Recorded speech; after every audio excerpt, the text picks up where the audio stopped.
विषय हिंदी, कक्षा 9, पाठ 4, प्रेमचंद के फटे जूते। ये हरिशंकर परसाई जी द्वारा रचित पाठ है। इस पाठ को हम 2 भागों में बांटेंगे, फर्स्ट पार्ट और सेकंड पार्ट। हम जो वीडियो बना रहे हैं अभी फर्स्ट पार्ट की वीडियो बना रहे हैं। तो सर्वप्रथम हम हरिशंकर परसाई जी के जीवन परिचय पर प्रकाश डालेंगे।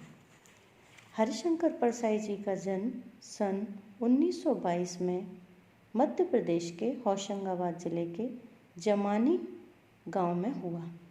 मतलब जो हरिशंकर परसाई जी थे, जो इस पाठ के लेखक हैं, उनका जन्म होशंगाबाद जिले के जमाली गांव में हुआ था।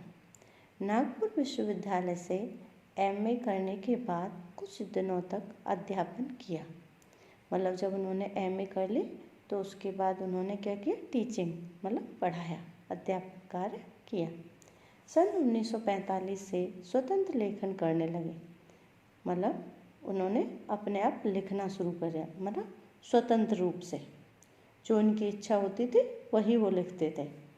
जबलपुर से वसुधा नामक पत्रिका निकाली, जिसकी हिंदी संसार में काफ़ी सराहना हुई। सन 1995 में उनका निधन हो गया। मतलब जो उनकी मृत्यु है वो 1995 में हो गई थी। हिंदी के व्यंग्य लेखकों में उनका नाम अग्रणी है। मतलब जो हिंदी के व्यंग्यकार लेखक हैं उनमें इनका नाम सबसे पहले लिया जाता है। परसाई जी की कृतियाँ हंसते हैं रोते हैं, जैसे उनके दिन फिरे, कहानी संग्रह, रानी नागफनी की कहानी, तट की खोज उपन्यास, तब की बात और थी, भूत के पांव पीछे, बेईमानी की परत, पगडंडियों का जमाना, सदाचार का ताबीज, शिकायत मुझे भी है, और अंत में निबंध संग्रह, वैष्णव की फिसलन, तिरछी रेखाएं, ठिठुरता हुआ गणतंत्र, विकलांग श्रद्धा का दौर, व्यंग्य संग्रह उल्लेखनीय हैं। भारतीय जीवन के पाखंड, भ्रष्टाचार, अंतर्विरोध, बेईमानी आदि पर लिखे उनके व्यंग्य लेखकों ने शोषण के विरुद्ध साहित्य की भूमिका का निर्वाह किया।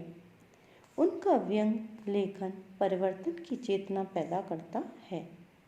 कोरे हास्य से अलग यह व्यंग्य आदर्श के पक्ष में अपनी उपस्थिति दर्ज कराता है। सामाजिक, राजनीतिक और धार्मिक पाखंड पर लिखे उनके व्यंग्यों ने व्यंग्य साहित्य के मानकों का निर्माण किया। परसाई जी बोलचाल की सामान्य भाषा का प्रयोग करते हैं। मतलब जो हरिशंकर परसाई जी थे, जो बोलचाल की हमारी सामान्य भाषा होती है उसी का प्रयोग करते थे, किंतु संरचना के अनूठेपन के कारण उनकी भाषा की मारक क्षमता बहुत बढ़ जाती है। प्रेमचंद के फटे जूते शीर्षक निबंध में परसाई जी ने प्रेमचंद के व्यक्तित्व की सादगी के साथ एक रचनाकार की अंतर्भेदी सामाजिक दृष्टि का विवेचन करते हुए आज की दिखावे की प्रवृत्ति एवं अवसरवादिता पर व्यंग्य किया है। मतलब उन्होंने जो ये प्रेमचंद के फटे जूते हैं, इसमें जैसे लोग अवसरवादिता, मतलब जो अवसर मिलता है उसे प्राप्त कर लेते, उस पर एक व्यंग्य किया है। प्रेमचंद के फटे जूते। शुरू करते हैं हम पाठ को। प्रेमचंद का एक चित्र मेरे सामने है। पत्नी के साथ फोटो खिंचा रहे हैं। सिर पर किसी मोटे कपड़े की टोपी, कुर्ता और धोती पहने हैं। अब यहाँ जो लेखक है वो बता रहे हैं कि जो प्रेमचंद जी, उनका फ़ोटो उनके सामने है और वो अपनी पत्नी के साथ एक फ़ोटो खिंचा रहे हैं। उन्होंने एक मोटे से कपड़े की टोपी लगा रखी है और कुर्ता धोती पहन रखी है। कनपट्टी चिपकी है, गालों की हड्डियाँ उभर आई हैं, पर घनी मूछें चेहरे को भरा भरा बतलाती हैं। मतलब उनकी मूछों से क्या है, उनका चेहरा भरा भरा लग रहा है। पाँव में कैनवस के जूते हैं, जिनके बंद बेतरतीब बंधे हैं, मतलब बड़े बेकार तरीके से बंधे हुए हैं।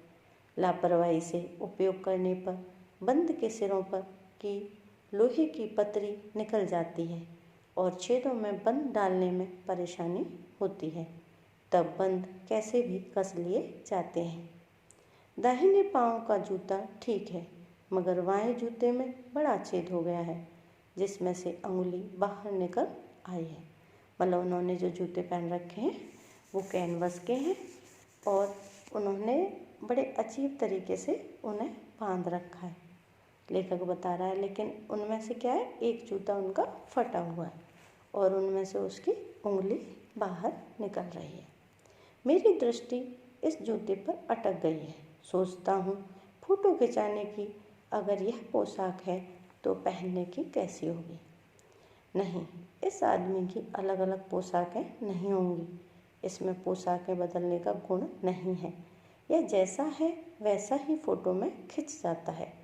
अब लेखक सोच रहे हैं कि जब इनकी फ़ोटो खिंचाने की ऐसी पोशाकें, तो डेली ये कैसी पोशाक पहनते होंगे।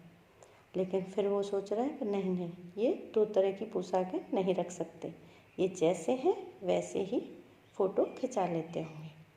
मैं चेहरे की तरफ देखता हूँ। क्या तुम्हें मालूम है मेरे साहित्यिक पुरखे कि तुम्हारा जूता फट गया है और अंगुली बाहर दिख रही है। क्या तुम्हें इसका जरा भी एहसास नहीं है, जरा लज्जा, संकोच या झेप नहीं है? क्या तुम इतना भी नहीं जानते कि धोती को थोड़ा नीचे खींच लेने से उंगली ढक सकती है।